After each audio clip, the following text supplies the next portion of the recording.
A few years ago, sellers could say no to almost everything. No repairs, no concessions, no negotiating. If buyers wanted the house, they had to accept the seller's terms. Today, the market is different.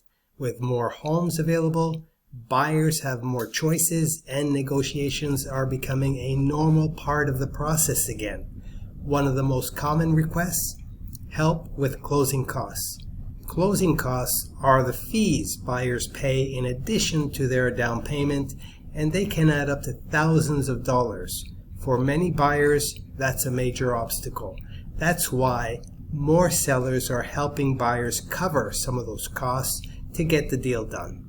If your home has been on the market longer than expected, you're getting showings but no offers, or you're motivated to move quickly, offering a concession could be the difference between selling and sitting.